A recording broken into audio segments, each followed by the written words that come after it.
I don't know who that Huang guy up there is, but yeah. I don't know why you guys think he's me, but looking at you, I feel spectacularly underdressed. Thank you for making me. Thank you. You've upstaged me before I've even started talking. All right, so oh, Mike. Yeah. All right. This is awkward. Let's see. I was born in the church. I was raised in the church, and on Sundays I would not watch cartoons. I would come here and I would learn about God. But it never really meant anything for me because Christ was never really important to me actually. I was not a Christian. My religion was called me, and it was really easy. I would always get like everything down perfectly because it only had one verse, and that was, in the beginning there was me, and then God arrived there. He doesn't bother with me, so I don't mess with him. Jesus Christ was not powerful. He was not important. He was just some guy up there in heaven who was looking at me, and he was just, yeah, he didn't do anything. He was just there. And because of that, right? Because I didn't admit that Jesus was important. I never looked for him. I always felt that there was something missing in my life. I kept trying to fill the hole that God made in my missing God made in my heart. If that makes any sense. If you knew me, you would know that I love to read. And I'm sorry if this offends anybody, but there was this one time where my 5th grade teacher, okay, who's white, took away my book and said I could not read for the rest of the day because I was not doing enough math. That's really bad because I'm Asian. And I read everything, actually. Anything I could get my hands on. Poetry, novels, essays, papers. I think I used to read the backs of shampoo bottles also. And it didn't matter what it was, any genre, as long as, or any place it was on. As long as it had words, I would be able to read it. Except, there was one exception. There was the Bible. I didn't like the Bible at all, actually. It wasn't a source of knowledge. It wasn't comforting. It wasn't anything. It was just a book of riddles, basically. Inscrutable, you know. I felt that only the people who had devoted their entire lives to studying it would be able to know anything about it, and that I didn't match that criteria. So because of that, I just felt that something was missing.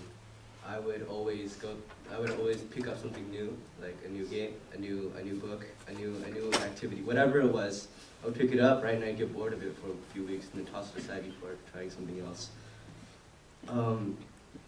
There wasn't really anything for me, I felt, when I was trying to enjoy myself and trying to have fun. It seemed useless, and I once went through a few months where I didn't really feel anything at all. Everything was just autopilot for me. I would get up, go to school, distract myself somehow, and then go to sleep before starting it over again. And I never really thought about anything. Everything was just there to, just for me to slog through, basically. And I didn't know it, but resentment was really building really high. I was bottling everything up, and the pressure was starting to show. And for the first time, I actually acknowledged God seriously. So it wasn't anything positive. I thought that he didn't care about me, he didn't love me, so I just told him that I didn't love him back. I just rejected him. I began to get really prideful and really arrogant, and I just decided I would find my own way. And it didn't matter if his hand was in my life, messing anything up or not. I would get through it. Youth group in church, I didn't come here anymore because I wanted to learn about God, or I wanted to read the Bible, or I wanted to sing worship songs. I came here because I had a bunch of friends here, right, who I could go out for drinks with, right? And it was just a place for me to hang out.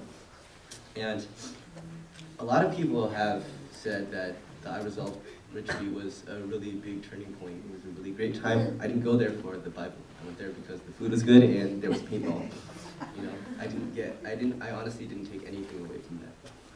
It was interesting, It was the speaker there was really, really funny, but I just thought it didn't apply to me, It was just let somebody who cared actually learn something from it, I'm my own person. So I think March maybe, right? I just snapped. You know, the pressure that had been building was just went out. I exploded on the inside. I was angry all the time, and anyone that got in my way, I would just hate them so much, so much. But the thing was that I couldn't let it show, so I had to bottle up my anger also. So if anybody has ever tried to contain an explosion in a bottle, right, it's kind of hard, you know? I mean, but the thing is that I couldn't let it show.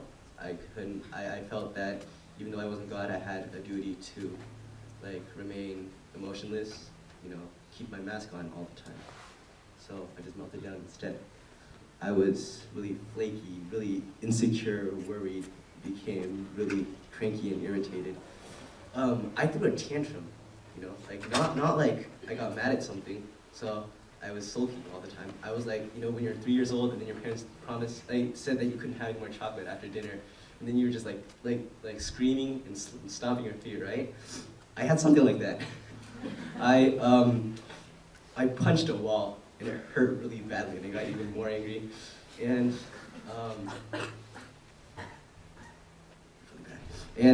Mom told me to go to my room and pray. I said no, and I started raising my voice. She did the same to me again. And the only reason I actually complied was because at that point I just didn't care anymore. I wanted to. It's cold up here. Sorry. I said no, right?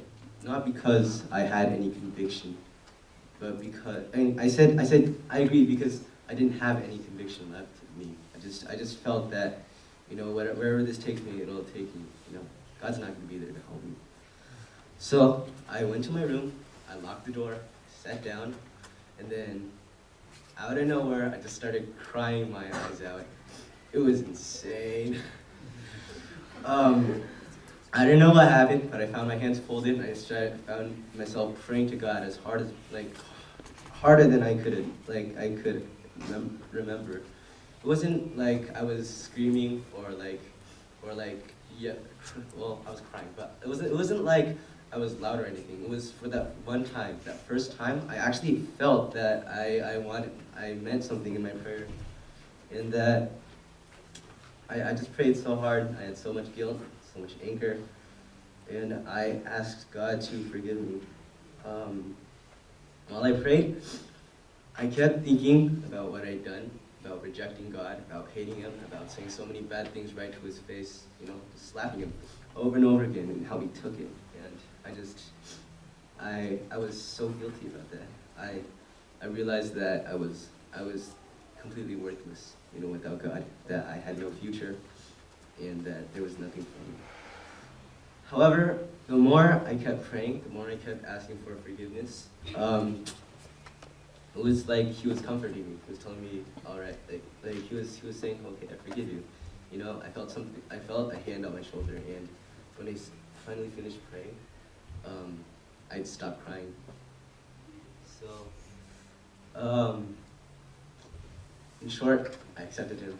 You know, like for the first time in my life, I actually felt that God loved me, and that He was there, and that He cared about me. So after I accepted Him, I got up out of my chair, dried off my tears, and went outside. And thankfully, even though she saw me, my mom didn't say anything. And now, it's really, really nice now. You know, it's like I was wearing something really heavy, like a backpack full of bowling balls, and somebody just took it off my shoulders. I felt like when I walked out of my room, I felt like I could fly. It was so my feet were so light, and I am literally happier than I have been right now than I have in years. And I read my Bible regularly. This time I can understand it. You know, I fit the criterion now. And classes, I don't know. It's like now God has been making everything fall through. Because like back when I had trouble like keeping my homework up, you know, I got a B in math not because I got bad grades on tests, but because I didn't turn anything in, and then I got Fs on everything. So, and I don't know, classes kept getting easier. I realized that I had more time on my hands to read more of the Bible, and I was just really, really grateful. I didn't know that God could do so much for me, and I'm just really thankful right now. So, yeah.